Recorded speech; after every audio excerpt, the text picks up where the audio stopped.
Hey, good evening, everybody. How are you doing this evening? This is your good friend Lee Meadows, Professor of Management and Leadership Consultant, coming at you again for another Facebook Live session on careers and leadership and organizational development and all those topics that have to do with how people interact in the workplace. As is the custom, every Friday we get together about this time. We haven't narrowed down a specific time when we can start because there's always something going on. But every Friday about this time, I come at you with some thoughts and ideas about particular topics related to how you advance your career, how does leadership kind of factor into that career, and here's hoping that the information being provided so far has been helpful. I've gotten a lot of comments back from those of you who've watched the show later on Facebook, and have been nice enough to send me some comments about how you enjoyed the show, and I'm really glad that you have been enjoying the show. It's something that I look forward to doing every week, and will continue to do as long as folks are saying that it's something that proves to be useful. And so every week we tend to explore a different topic, and this topic is typically centered around something that's going on in organizational life and how we tend to work with that. Now, one of the things that's come up in feedback in the last few weeks is, while we've always talked about the people who are the organizations and people who sponsor a lot of the activities that we do, a few of you have asked if I would speak specifically about some of the sponsors to give a little more depth and insight around some of them. So at the beginning of each show, I will highlight a few of those sponsors just so you know who they are, and we can begin to talk about some of the things that they do as well. So starting this week, I've got three particular sponsors and supporters who've been with me for a long time, and I want to acknowledge them, give you all some information about them and who they are. Starting with my good friend and colleague Brenda Miller, who is the CEO and principal owner of Miller Marketing. Now, Brenda Miller has spent a number of years in the marketing arena. There's not too many things about marketing that she doesn't know, and her particular focus, her bend, is really toward how do you use LinkedIn to advance your career. If there is such a thing as a LinkedIn guru, it's Brenda Miller at Miller Marketing. If you're looking to upgrade your LinkedIn page, if you're looking to take it in different directions, sometimes if you just want to know how to use the tools in a way that helps to advance the page and get you noticed and recognition, then this is the person you need to contact. Brenda Miller, Miller Marketing at www.millermarketing.com. She is absolutely fantastic when it comes to knowing how to really get your profile, updated on LinkedIn. So we're glad to acknowledge Brenda, and I'm always grateful and thankful for the support she's given out over the years. Behind that is my good friend Cassandra Harvey at Exodus Consulting. And Cassandra is a leadership and organizational development specialist who has a phenomenal reputation with team building, leadership development, bringing organizations together to use process consultation as a way of trying to create change inside of the organization. Cassandra is an highly experienced organizational development consultant who works with both mid-sized and large organizations, mid-sized and large groups, to get those groups functioning in ways that make them a lot better. Cassandra Harvey at Exodus Consulting. You can see her webpage at www.exodusconsultinggroup.com. Someone to call in the event that you want to make some changes that are going on at both the team and the structural and the organizational level as well. And finally, rounding out the sponsors for this week is our good friend Tina Marie Wofield at Tamamwo Consulting. I love saying that name. What she did was she combined the first two letters of her three names to form this consulting group. Tina is what we call in the field a human resources guru. She's well recognized, highly visible in the human resources community, provides one-on-one HR coaching. She does a lot of HR related structural change.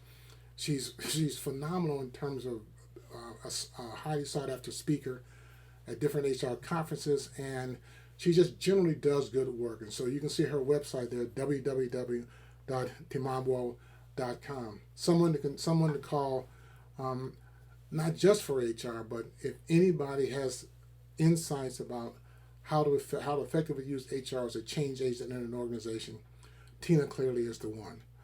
All right. So those are the three we're highlighting this week: Brenda Miller, Cassandra Harvey, Tina Marie Woolfield, who have been actively supportive of Walsh College, where I teach, the National Association of African Americans in Human Resources, the organization that I preside over, the human resources profession in general. Just generally good people who have been, I just consider them critical to a lot of the things that we get accomplished around here. Okay, so having said all that, where are we this week? I had a couple of folks send me comments and said, would you spend just a little bit of time talking about how do we manage our way through crisis? And I'm assuming the crisis that they're talking about is the pandemic that we've all been experiencing these last few months. And again, who knows where this particular thing is going to go, but they find themselves as leaders in positions and roles where they have to begin to help their employees both mentally and psychologically and physically begin to cope with some of the things that we've been experiencing. And even though a lot of us have been working remotely, managers and supervisors and directors have still had to maintain some kind of ongoing contact with their employees, even if it's remote. And so while they are working from home, and the data shows that they're being productive working from home, we're still in the midst of a crisis. And despite the fact that here we are in the state of Michigan, we're starting to loosen up some of the guidelines and people are slowly being called back to work and businesses are starting to open, there's still this cloud hanging over our heads about this particular coronavirus and this pandemic, and what are some of the best practices that we should be incorporating as we start to move back from this, and how do you begin to handle crises like this? And let me say, when people say, how do you handle a crisis like this, my first response is, well, we've never had a crisis like this. And so anything that we do, trial and error, sink or swim, anything that we do is new given this particular crisis. But there are some fundamental things that, irrespective of the crisis, that can be done in order to begin to manage the crisis in a way that's both workable and achievable in terms of some particular kinds of results. Oh, and hi James, how you doing? Thanks for tuning in, buddy. I appreciate that. Feel free to add a comment if you see something that you also want to add to this. But let's talk about this. What is a crisis? Here's the professor in me saying you need to know what it is. It's an unstable or crucial time of state affairs in which a decisive change is impending. And depending on how you look at it, crisis can be it's either a crisis or an opportunity, but some kind of change is impending. And if anybody wants to argue that there hasn't been any change as a result of this pandemic, I'm not sure what planet you've been on. This is a crisis in the purest, truest, most definitive sense of the word. And all kinds of decisions are being made on the run. I know my good friend James Reed, who I see out there on the comment section, is someone who, from a legal standpoint, has been trying to help organizations address the crisis, so that as they're working with employees and they're bringing back employees, they are legally defensible in terms of their actions. And let me just say as a comment, if you've got some issue along those lines, that name you see in the comment section, James Reed, that's somebody you should contact immediately. He is legal HR guru extraordinary. Nobody knows it better than him. So back to the issue. So we know that it's some kind of change that's impending, which is what we've all been going through. But when you're in a leadership role, here's something that you have to think about. What is the true test of leadership is how well you function in a crisis. The true test of leadership is how well you function in a crisis. That's not my quote, but it's one of those quotes that I wished I had thought of. And when we think about it from that standpoint, I think here's what the quote wants you to understand. is that when you're occupying a leadership role, you are essentially a role model of behavior in the organization, and that people take their cues from what you do. Whether you like it or not, or whether you know it or not, your behavior is just as much under scrutiny as the things that you say. And if you're the kind of leader who, in a crisis, functions in a way that only adds to the chaos, only adds to the crisis, then you're creating a dysfunctional situation for your employees in which to respond. What you have to keep in mind is that when a crisis occurs, that means every leader on deck demonstrating, emulating, and reflecting the behavior that gives a calm sense of engagement and keeps everybody focused on what the goals are. You're trying to manage the emotions of that situation. You're trying to manage the issues that are impacting that situation. And as anybody can tell you, emotions abound in a crisis. And one of the thing that a leader has to keep in mind is that what he or she is attempting to do is to make sure that people are functioning well emotionally during that crisis. Okay, so the secret of crisis management is not good versus bad. It's preventing the bad from getting worse. And that's where this whole notion of the leader in the role of crisis manager. The situation is already bad. Leadership behavior can make it worse if you're not being attentive to how your people are responding. They respond to you, ladies and gentlemen. They respond to what you do. When you are in a leadership role, they are responding to what you do, what you say, how you behave, and the manner in which it's done. And if you're trying to figure out what's a good or a bad way of doing that, we don't know what that is. What we do know is what you're trying to do is keep the situation from getting worse. And so if there's a way of thinking about leadership, there is kind of a leadership crisis model that's been in existence for a long time. And here are some of the highlights of that particular model so that you know going in how to begin to think about this. Well, what happens? There's the crisis, the pandemic. Those of us at Walsh College, we were called into the auditorium on a Thursday, told what the guidelines were going to be, told that the state of Michigan was about to shut down, and there's something that we needed to do about it. So the crisis occurs.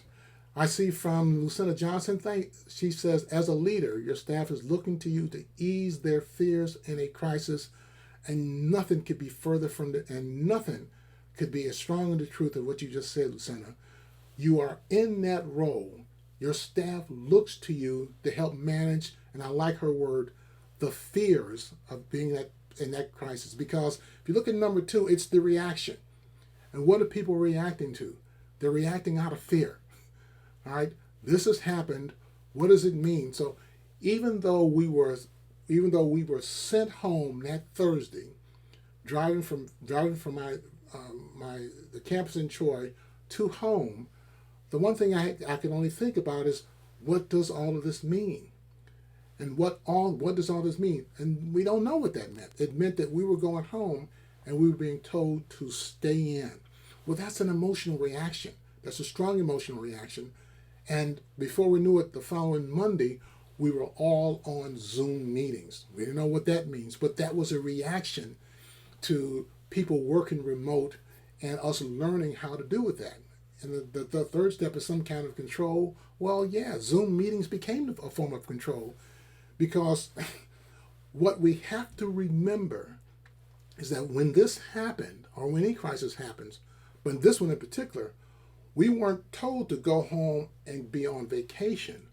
We were, and I like the word, on staycation. That was one way.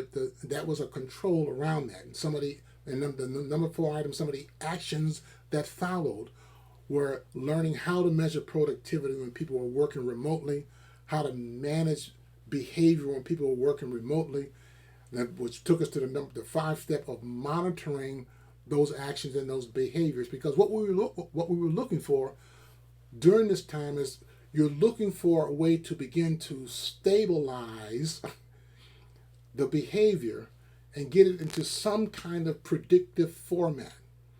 Now, I can tell you from experience, I can tell you from observation, I can tell you from conversations that I had with any number of folks during this time, that the one thing people talked about was how Zoom meeting oriented they were during those first 2 or 3 weeks around this process, because nobody knew what was the proper behavior. Such that in time, as we took those actions, as we started to monitor, we began to see people do less and less of Zoom meetings, less and less intensity around it, and starting to look for some kind of normal pattern to emerge from that. The secret to real good leadership during this time of crisis is trying to move behavior from chaos and from being chaotic to some kind of predictable pattern that's that you can monitor, so that the sixth step can kick in, and that's when the change actually occurs. And the big change for us that occurred during this time, besides everything else, ladies and gentlemen, so I don't want to shortchange this, but the real big change was how quickly and how well we adapted to working remotely. That's been the biggest change. James can tell you, because he's worked with organizations that have done this, as I see him still out there.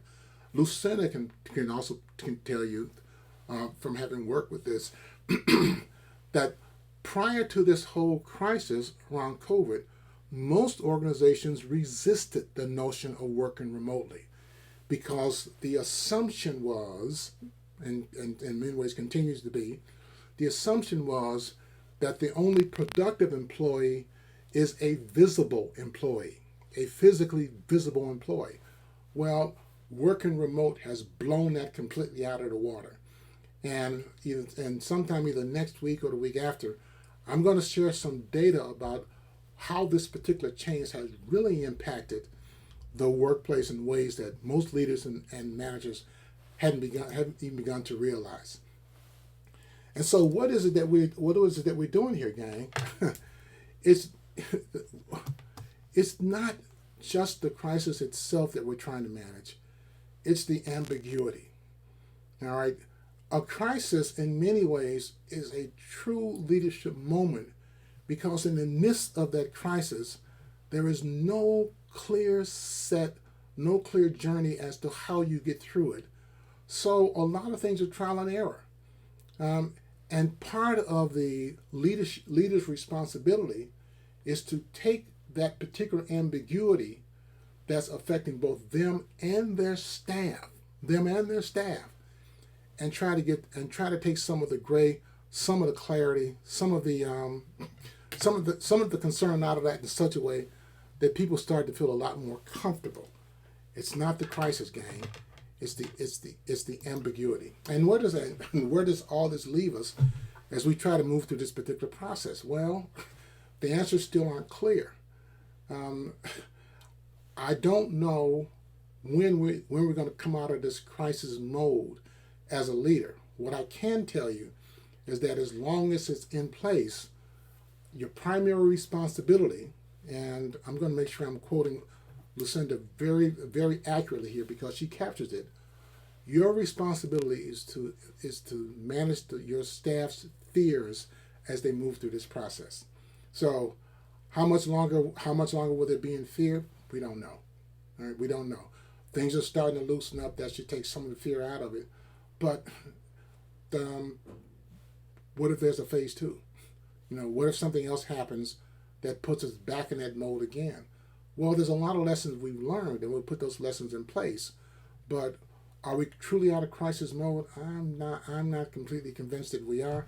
I'm not exactly sure when that's going to happen. But if nothing else, at least be mindful of some of the things that I talked about this evening as you're trying to really manage this crisis process.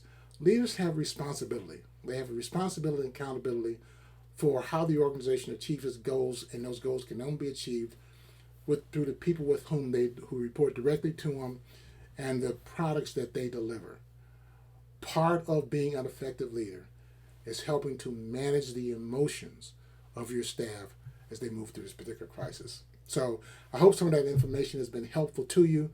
I hope you find it the kind of information that's going to be useful as you begin to move through some of these other things. And yeah, we'll find time in the weeks ahead to talk about more of these particular issues, and I'm hoping a lot of you will join in as we go along.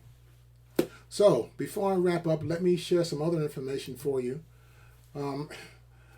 As the president of the National Association of African Americans Human Resources State of Michigan chapter, I want to let a number of you know that we are having our third annual Win Women Lead Conference next Thursday, July 2nd, from 11 in the morning to 4:30. Now this, of course, is going to be a virtual conference. This is our third year for this conference, and it's always been a big hit for our audiences. And so I think the fact that we're going to be virtual kind of opens it up.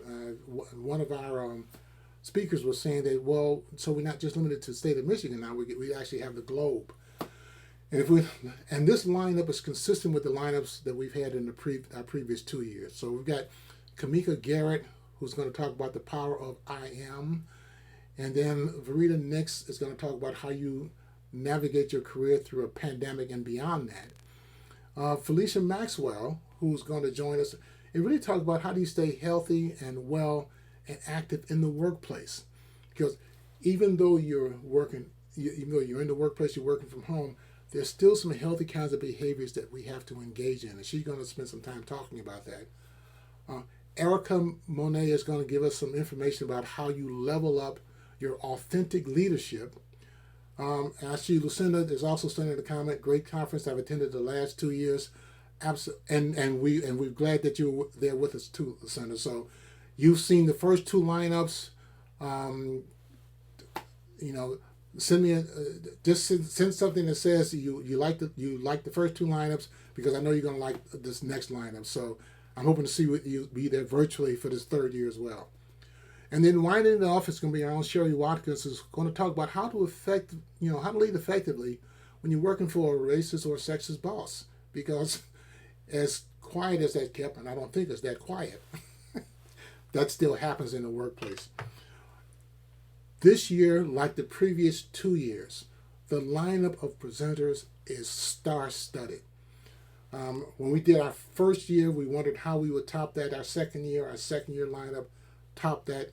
This third year lineup is also going to be working with that high standard. So you can see on the screen, it's going to be virtual. The Zoom in number is there.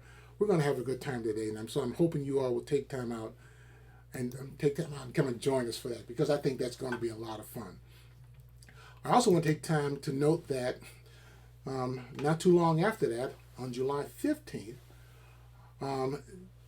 Tina Marie Wolfield and the HR Unite group will be having their first annual conference for 2020. And this is a 2-day, again, virtual conference, half-day sessions with 8 hours of professional development. And this conference has an HR focus, and it's going to have SHRM certification. So for those folks who are working in human resources, this is something you want to check out. Again, it's going to be virtual. The website is hrunitemichigan.com /HRUnite 2020 conference. Go there and check out the lineup. You're already engaged with 2 of the people in the lineup. I'm going to be there doing a presentation, but I'm going to be following the great James Reed, who's going to be our keynote speaker on that first day. So as soon as he tees everybody up, I've got to follow this guy, and so I know he's going to create a problem for me, because following James is not the easiest thing in the world for anyone to do, but I'm honored to do that. So July 15th, 2-day virtual conference for HR Unite. Take some time out and please come and join us, because for those of you who are, again, in human resources, there's some certifications that will come with that. It's going to be one of the most phenomenal, it's going to be a phenomenal lineup. Again, go to the website, check out the information, see what kinds of things are going on with that, because I know for a fact that you're going to enjoy that. So it's been another good session. Again, I think this is our third or fourth one. I'm enjoying them. I hope you notice I'm starting to become a little more comfortable with this process. I'm like James Reed, who in that I'm happy on the stage in front of folks. My wife always accuses me. She says, you're such a ham. Anytime the refrigerator opens and the light comes on, you'll do 10 minutes. And I know James knows what I'm talking about because that's who we are. So the idea of actually doing something like this that's live, where I'm sitting down and engaging conversation, is somewhat new to me. But I'm learning it. So I'll get through it. With your patience and with your support, we'll continue to get through that. So before tuning out, let me do my typical end of the conference, my typical end of the session. My statement: the best way to make a difference is to be the difference. You want to make change happen inside of an organization, you have to be the person who makes the change happen. So, on behalf of this is Lee Meadows saying thanks again for tuning in. Thanks, James. Thanks, Lucinda, for tuning in. And I will look forward to seeing you all at another time.